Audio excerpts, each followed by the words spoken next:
अपराधी के अपराध के लिए सबसे बड़ी पूजा उसका वध ही हो सकता है। नमस्कार दोस्तों, मैं लंकेश रावण स्वागत करता हूं मेरे YouTube चैनल में आप सभी का। बिल्कुल जो मैंने पहले लाइनें बोली उसे मैं साबित करना चाहूँगा कि मैं बात कर रहा हूं विकास दुबे के बारे में, जिसने कानपुर के अंदर 2 जुलाई को 8 पुलिसकर्मियों को मौत के घाट उतार दिया था, गोलियों से भून दिया था अपने साथियों के साथ में मिलकर के। उसके साथियों को भी मारा जा चुका है। पिछले 3 से 4 दिनों के अंदर कंटिन्यू एनकाउंटर चल रहे हैं। कल विकास दुबे को महाकाल मंदिर उज्जैन MP से पकड़ा गया है, जहां पर उसने खुद ने चिल्ला चिल्ला कर बोला है कि मैं विकास दुबे कानपुर वाला, और उसे पकड़ लिया गया। और वहां से उसे MP और UP बॉर्डर तक MP पुलिस छोड़ करके आई है, और UP बॉर्डर ने अपनी हिरासत में लेकर के उसे लेकर के जा रहे थे, जिसे आज सुबह में एनकाउंटर कर दिया गया है। और बताया ये जा रहा है कि साहब गाड़ी पलट गई, बरसात हो रही थी, गाड़ी फिसली, गाड़ी पलट गई और उसके अंदर 3-4 पुलिसकर्मी घायल हुए हैं, और उसने उन पुलिसकर्मियों की पिस्टल छीन करके गोली चलाने की कोशिश करी। मुझे एक चीज़ बताइए कि क्या हथकड़ियाँ लेकर के नहीं गए थे? इतना हार्डकोर क्रिमिनल, उसके लिए आप लोग पकड़ने के लिए हथकड़ियाँ, रस्सी, किसी भी तरीके से मतलब उसे पकड़ने का कोई इंतजाम नहीं था। मतलब आप इतने अपने अंदर से आश्वस्त थे, मतलब आपको इतना विश्वास था कि वो भागने का किसी तरीके से कोई प्रयास नहीं करेगा। तो यहाँ प्रशासन की वो कमियां नजर आ रही हैं कि प्रशासन ने पहले से सोच रखा था, ये प्लॉट तैयार हो चुका था कि किस तरीके से उसे गोली मारी जाएगी। ये उसे पकड़ के नहीं लाना चाहते थे, ये सिर्फ और सिर्फ उसका एनकाउंटर करना चाहते थे। मैं इसके फेवर में हूं कि अगर समाज के अंदर कोई किसी भी तरीके का कलंक है तो उसे मिटा देना चाहिए, उसे जीने का किसी भी तरीके से कोई अधिकार नहीं है।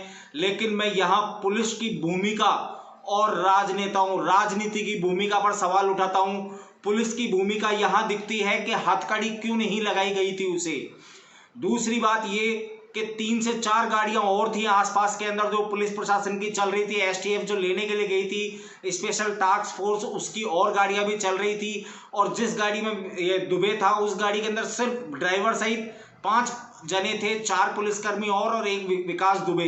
तो आप मेरे को एक चीज बताइए कि प्रशासन की कमियां तो यही दिख रही हैं। आप एक छोटा मोटा क्रिमिनल पकड़ने के लिए जाते हैं तो आप लोग एक गाड़ी के अंदर 10-10 जने घुस करके जाते हैं, और आप एक इतना बड़ा क्रिमिनल पकड़ने के लिए गए थे और उस गाड़ी के अंदर सिर्फ आपने 5 पुलिसकर्मी बैठा रखे थे।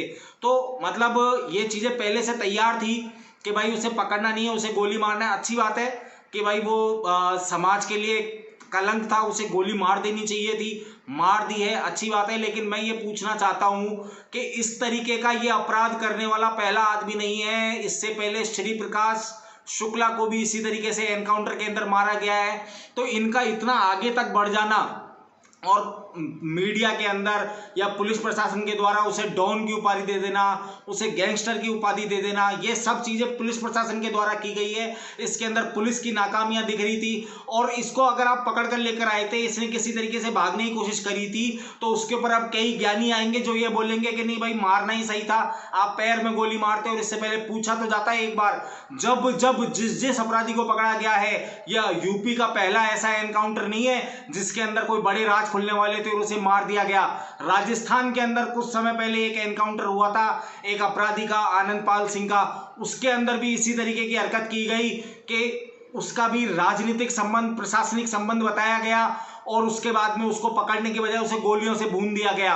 तो मतलब प्रशासन अपनी नाकामियों को छुपाने के लिए, अपने डिपार्टमेंट की कमियों को छुपाने के लिए, उन राजनीतिक संबंधों को छुपाने के लिए ऐसे अपराधियों को पकड़ में आने से पहले, किसी तरीके की पूछताछ होने से पहले मार दिया जाता है। इसमें सरकार की राजनीति की साफ साफ चीजें दिखाई दे रही है कि भाई ये उनकी दखलंदाजी से प्रशासन के द्वारा कराया गया एक काम है। मुझे एक चीज बताइए, 8 जवान जब शहीद हुए तो आप लोगों में इतना गुस्सा था कि आप लोगों ने एनकाउंटर करना उचित समझा। जब किसी की घर की बेटी का बलात्कार हो जाता है, उसके अंदर खुद कई बार पुलिस वाले पकड़े गए हैं, कई बार उनके बच्चे पकड़े गए, कई बार राजनेता पकड़े गए, कई बार राजनेताओं के बच्चे पकड़े गए, और वो लोग आज भी जेलों में बैठे हुए हैं। उन लोगों को खाना खिलाना, उन लोगों के लिए सरकारी वाहनों के अंदर डीजल तेल वगैरह फूंकना, वो सब चीजें आपको सही लग रही हैं? अगर इसे गोली मारी गई है, मैं बिल्कुल इसके फेवर में हूं कि इसको गोली मार देनी चाहिए थी, और मारी है तो अच्छा किया है। लेकिन उन अपराधियों को जिनके ऊपर आप जबरदस्ती का पैसा फूंक रहे हैं और वो इससे भी बड़े समाज के कलंक हैं, उन्हें क्यों बैठा कर खिलाया जा रहा है? उन लोगों को भी गोली मारने के आदेश दिए जाएं। या तो मुझे ये लग रहा है कि पुलिस और राजनेता तभी जागते हैं जब उनके ऊपर कोई चीज बीतने वाली होती है।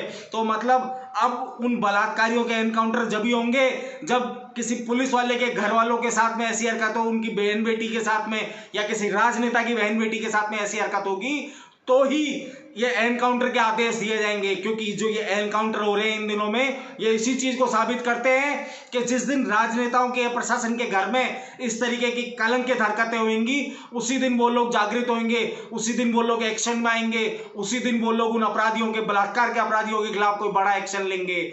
मैं आप सभी जनता से एक चीज की अपील करना चाहूंगा कि आप सभी लोग इस चीज का प्रोत्साहन कर रहे हैं कि विकास दुबे को मार दिया गया, बहुत अच्छी बात है। मैं भी इस चीज का प्रोत्साहन करता हूं, इस चीज के लिए पुलिस को बधाइयां देता हूं कि आप लोगों ने एक और सक्सेस हासिल करी। लेकिन मैं ये चाहूंगा कि जितने भी हार्डकोर अपराधी अंदर बंद हैं, जेलों में बंद हैं, उनके ऊपर सरकारी पैसा फूकना, हम आम जनता का जो पैसा दिया हुआ होता है टैक्स के तौर पर, उसको जो वहां पर फूंका जाता है वो फूंकना बंद करें और जल्द से जल्द सख्त से सख्त आदेश निकालें। और नहीं निकाल सकते हैं तो इन एनकाउंटरों के खिलाफ फिर जांच होनी चाहिए। ये जांच अब नहीं होगी क्योंकि यह योगी सरकार है और योगी सरकार पूरी तरीके से, उनको किसी चीज से मतलब नहीं है, उनको सिर्फ इस चीज से मतलब है कि भाई हमारा नाम ऊंचा रहना चाहिए, हम अपराध मिटाने के अंदर लगे हुए हैं। तो किसी एक आदमी को मिटाने से अपराध नहीं मिटेगा।